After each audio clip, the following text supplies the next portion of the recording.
Les femmes sont là, celles qui ont des visions, seulement elles ont peur de se montrer.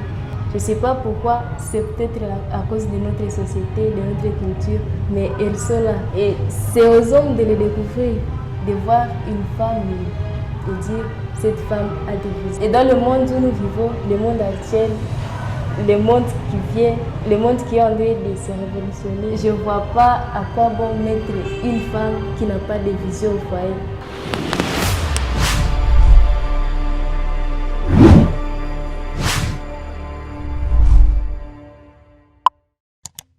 Mesdames, Messieurs, bonjour. Bienvenue sur Instant dans la réussite TV, la chaîne des entrepreneurs. Comme je le disais tantôt, que ce mois de mars, nous allons accueillir des femmes bosseuses, des femmes qui ont des visions, des femmes entrepreneurs. Alors aujourd'hui, acceptez que nous puissions accueillir cette demoiselle.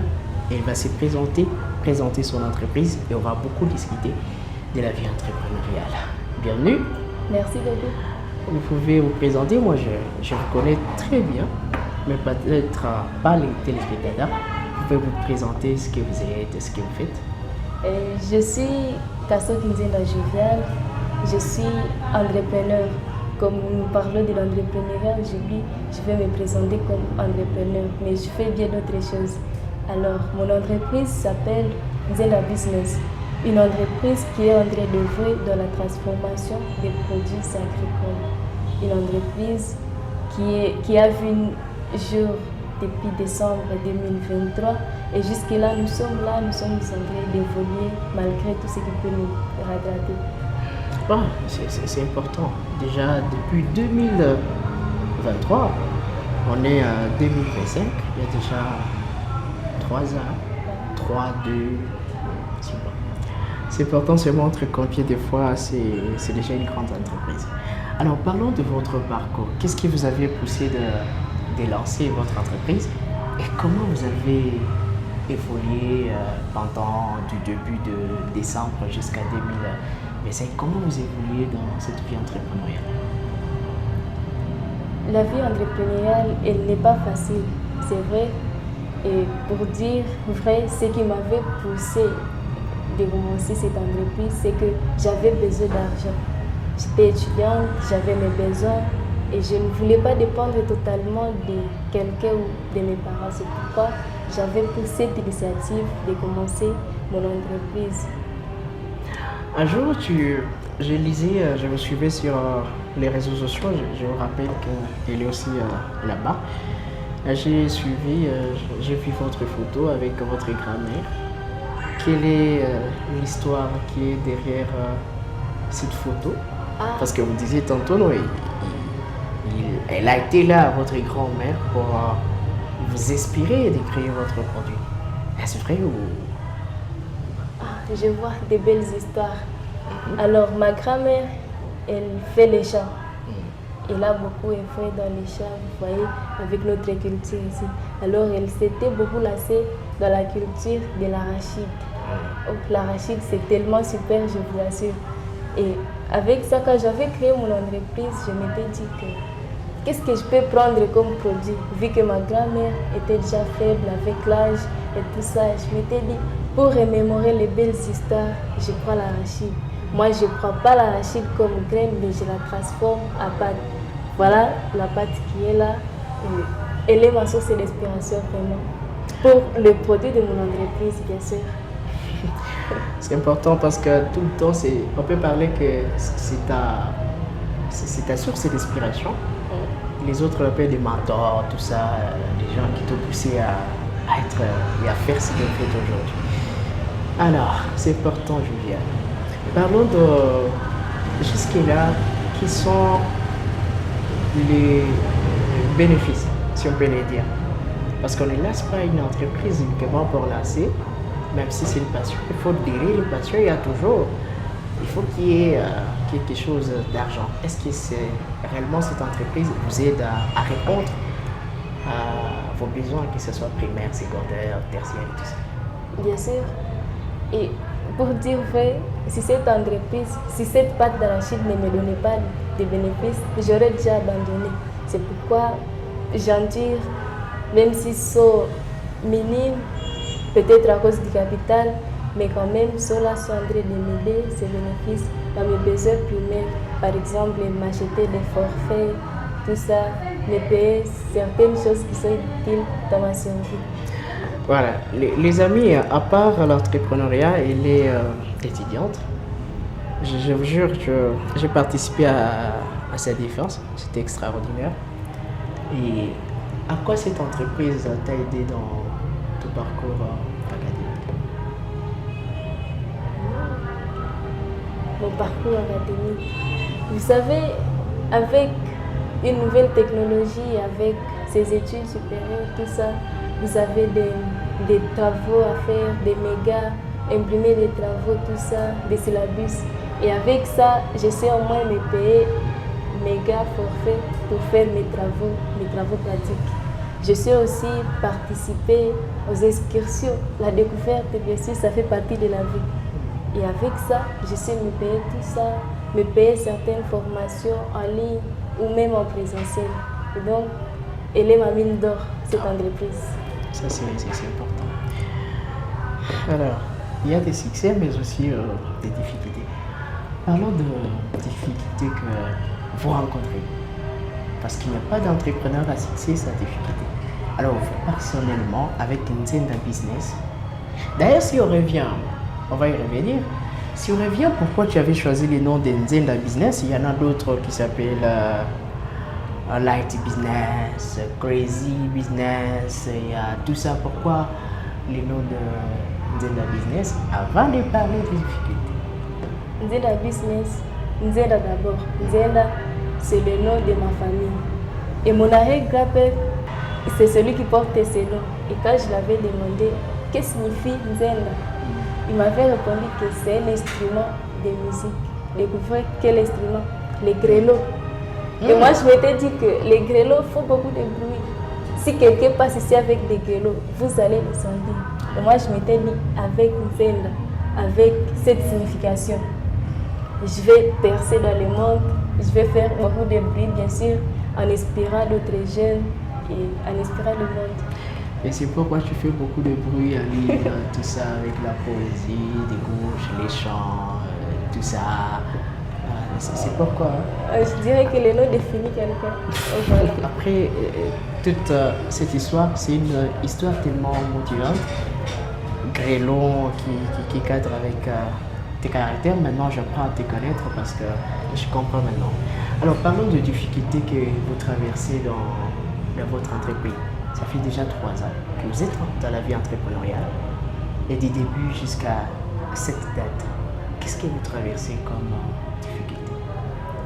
Comme dans tout autre travail, dans l'entrepreneuriat, il y a beaucoup de difficultés. Mais moi, je me dis que si nous nous attelons aux difficultés, nous n'allons pas avancer. Et des fois, ces difficultés, je dirais, sont pas à dire, genre, bon, je vais vous raconter alors. Vous savez, vous êtes là, entrepreneur, vous êtes jeune, belle, femme, et puis vous n'avez pas de capital. Votre capital est tellement bas. C'est là que certaines personnes, surtout les hommes, je vais le dire, certaines personnes, ils veulent exploiter cette faiblesse. Vous êtes là, c'est vrai, vous avez besoin de l'argent. Et ils viennent, ils vous proposent des trucs bizarres juste parce qu'ils veulent vous faire de l'argent. Et c'est votre faiblesse, bien sûr. Et avec ça c'est une difficulté vraiment. J'ai rencontré ça partout où je passe. Ça, c'est une difficulté qui est capitale. Et ça me rappelle, c'est parmi les difficultés que vous, les femmes, vous rencontrez, surtout du côté sponsoring, tout ça, partenariat, avec certaines agences et puis certaines bourses qui veulent vous soutenir dans votre vie entrepreneuriale.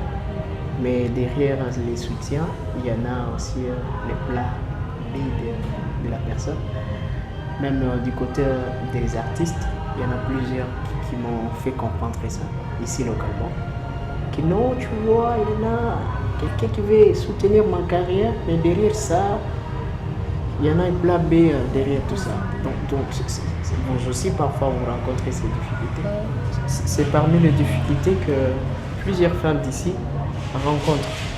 derrière les sponsoring, on va vous soutenir, mais derrière, il y a un plan B. Les gens vont toujours décider derrière leurs pensées. Mais aussi, ici chez nous, c'est comme de la culture, dans notre culture. C'est comme si les femmes se vouaient à la marmite, à la cuisine. Et donc, quand vous voulez vous lancer dans l'entrepreneuriat, il y a toujours ceux qui vous disent d'arrêter parce que ce n'est pas votre travail. Pourtant, non, il y a ceux qui peuvent percer, ceux qui veulent percer dans la carrière entrepreneuriale. En tant que femme, des difficultés sont là, sans s'intégrer dans la vie sociale, avec tous ces hommes, avec toute cette mentalité. Voilà ce que je peux dire. Et vous, personnellement, comment vous arrivez à escalader, soit à passer au-dessus de ces difficultés? Qu'est-ce que vous faites? Ça, je me fixe sur mon objectif. J'ai un objectif précis. J'ai une vision dans ma tête. Et toutes ces difficultés, c'est vrai que la femme doit être à la marmite, mais est-ce que je vais atteindre mes visions en étant à la cuisine? Non. C'est pourquoi je surmonte toutes ces difficultés. J'essaie d'être quand même forte pour influencer, atteindre mes visions. En parlant de vision, ma vision c'est de nourrir le monde. Vous savez, c'est vrai que notre pays a des potentialités, nous sommes riches, nous produisons des produits agricoles. Mais est-ce que quand nous allons produire, nous allons consommer ça localement? Est-ce que nous saurons vraiment épuiser ce que nous avons produit? Et moi là, je réfléchis dans la transformation. Je me dis que si je transformais et j'exportais ça, j'amène ça à l'étranger, ça va nous aider, ça va aider beaucoup d'autres jeunes, beaucoup d'autres femmes comme nous. Donc c'est ça, c'est une vision à long terme qui vous aide à marcher, malgré tout ça, quand même vous vous relevez facilement. Jovial, d'ici 5 ans, soit même 10 ans, où est-ce que tu te vois avec une dizaine de business? Soit tu vas faire comme les autres femmes. Si on t'accorde 10 000 $, tu changes ta vision. Si c'est grave, ce que tu fais de moi. Mais non, il faut toujours être fidèle à sa vision, si je peux le dire comme ça. Et donc, dans 5 ans, je vois ça comme une grande boîte. La boîte, c'est un langage vulgaire, mais au moins, la boîte, c'est comme ça que je l'appelle. Je me vois sur le plateau national, sur le plateau de l'économie nationale, avec cette entreprise. C'est sûr que c'est difficile, mais je crois, j'ai confiance en moi, je vais y arriver. Mais aussi, l'idée derrière ça, c'est de créer des emplois. Des jeunes disent qu'ils n'ont pas d'emploi, ils étudient, mais ils ne sont pas embauchés. Et si j'étais une parmi celles qui créent des emplois pour les autres, c'est sûr que tous nous ne serons pas entrepreneurs. D'autres travaillent mieux pour les autres. Et si je créais de l'emploi pour ces gens-là, ça sera super, ça fera ma fierté, ça fera ma joie. Wow, c'est une grande vision qui dépasse même ma tête. Wow, c'est une vision qui est là pour aider les autres. Alors c'est une vision accompagnée. Les amis, voilà des visions accompagnées, des visions qui sont là pour aider les autres et pour enlever d'autres personnes dans l'obscurité, les aider aussi à gagner leur propre vie. C'est une vision à soutenir. Donc, si vous voulez soutenir, voilà des visions à soutenir maintenant. Alors, parlons de la féminité même en entrepreneuriat. Tu l'as certainement dit que on pense, nous hommes, acceptons que votre travail c'est dans la marmite, donc dans la cuisine, où vous êtes né uniquement pour ça. Qu'est-ce que vous passez à ça et comment vous ressentez ça?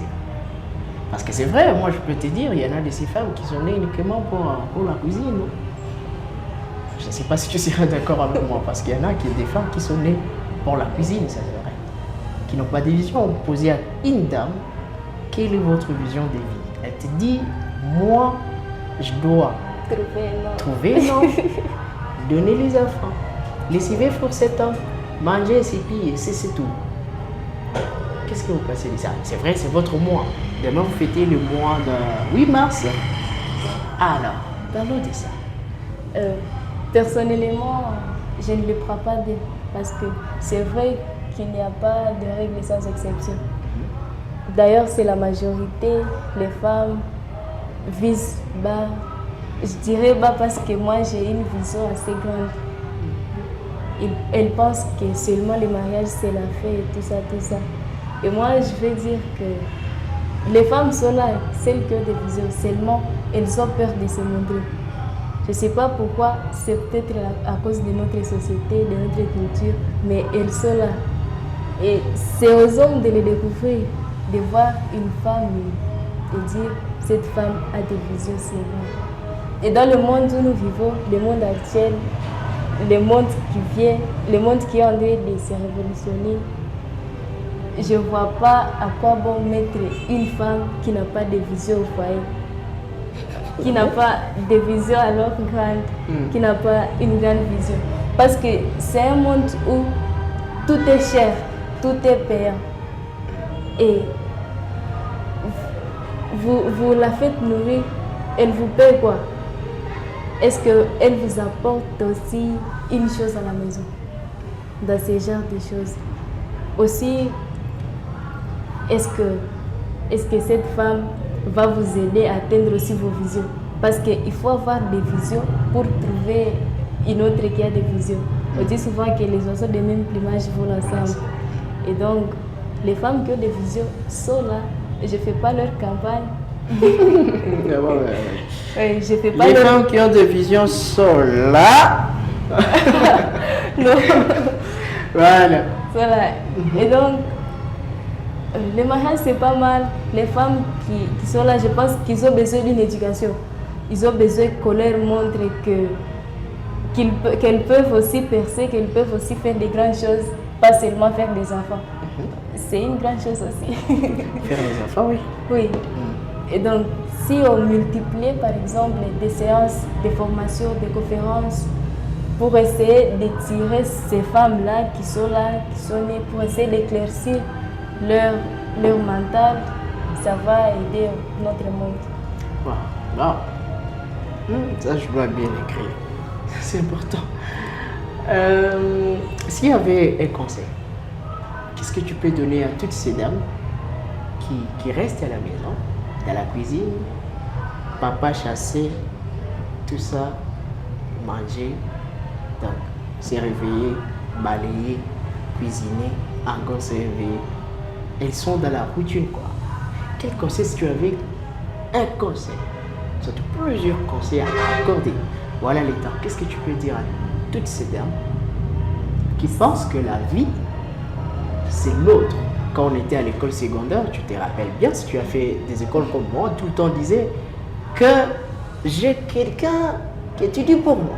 Et aujourd'hui, on a changé pour dire j'ai quelqu'un qui travaille pour moi et papa de poche. Alors, qu'est-ce que tu peux dire à Sita? Si je me mettais à dire ici, sûrement que nous n'allons pas finir. Oui, avance. Dis. Comme on a toujours dit dans nos églises, là. Avance. Je vais être concrète, je vais être brève. Je dirais que ces femmes-là, d'ailleurs, elles ont des chances, elles ont la chance, elles ont quelqu'un qui travaille déjà.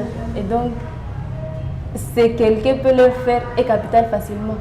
Ils se comprennent.